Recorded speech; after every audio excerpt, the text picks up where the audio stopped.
So last class we studied perfect competition in the short run, and we derived a short run supply curve based on the golden rule P equals MC and the shutdown condition.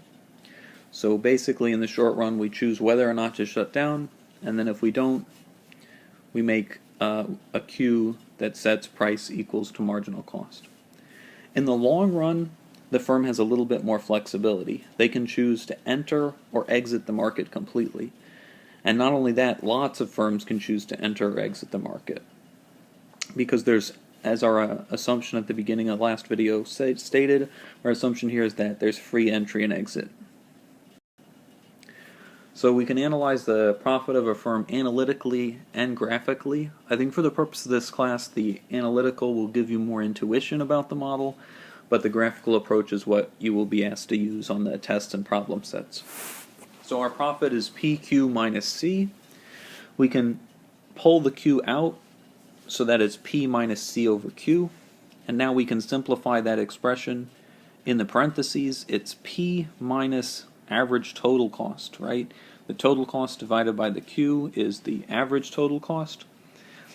And now our profit is going to be positive if the expression in parentheses is positive, or in other words, if P is greater than average total cost. And likewise, profit will be less than 0 if P is less than average total cost. So for instance, graphically, if we have a P here, then the firm can produce at, I forgot to label this second curve. This is ATC, the U-shaped one.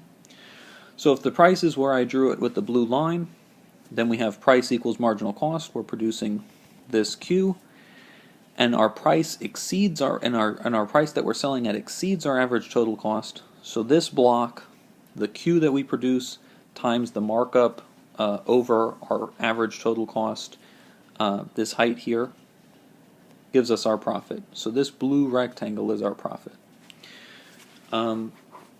If our price is down low, below our average total cost, then we're not going to have any profit because our costs exceed our revenue, because our average cost exceeds our average revenue here being P. So then we're going to want to leave the market. So that leads to our next slide.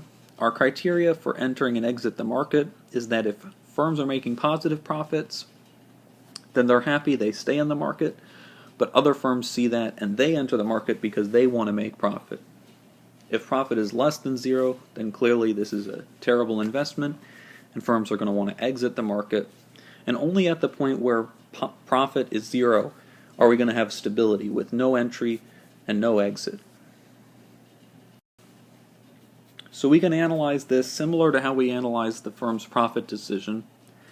We see that price is up here, the price way up here, the marginal cost, where the marginal cost intersects the price, is going to be above average total cost, so there's positive profits, and that's going to create entry of firms into the market, which will put downward pressure on the price. Similarly for this price, we'll have higher marginal cost, or higher price than we have for average total cost, so there's going to be positive profit. And really any price above average total cost, there will be downward pressure on the price because more firms want to enter the market and get that profit. If the price is down here, then our marginal cost, our average total cost up here will exceed our price that we're getting paid, our average revenue. So there's going to be firms that want to leave the market, and that will put upward pressure on the prices. As they leave, and the supply decreases. And that'll be true for any point below this minimum of the average total cost curve. So we can see that only at the minimum of the ATC curve, where the MC and the ATC cross, do we have stability. So our long-run equilibrium has to be here with a price equal to the minimum average cost, average total cost. And that's how we generate our long-run supply curve. In equilibrium, there can't be any exit or entry pressure, so the price has to be at the minimum of the ATC, and we get a long-run supply curve where price is equal to that number, whatever it is, 5, 4. You'll have to calculate it on the problem sets. Here the long-run supply is just a straight line, perfectly elastic, with price equal to the minimum of ATC and the marginal cost.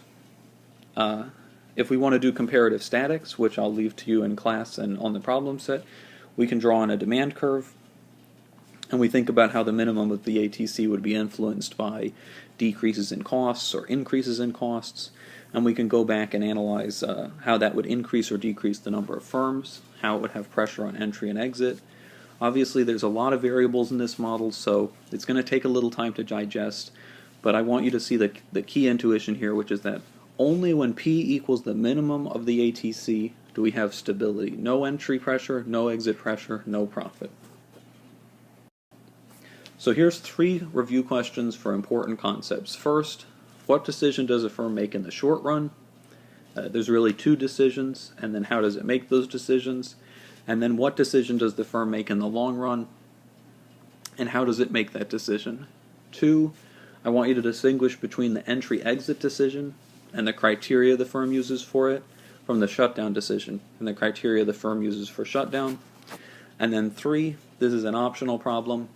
I gave you an average total cost curve. It's an equation. I want you to find the long-run supply by finding the minimum of that ATC. You can do that by, as a hint, using calculus or finding the point where marginal cost equals average total cost. And then I've given you a demand curve. You can find the long-run equilibrium quantity and price by combining the long-run supply and the demand curve given.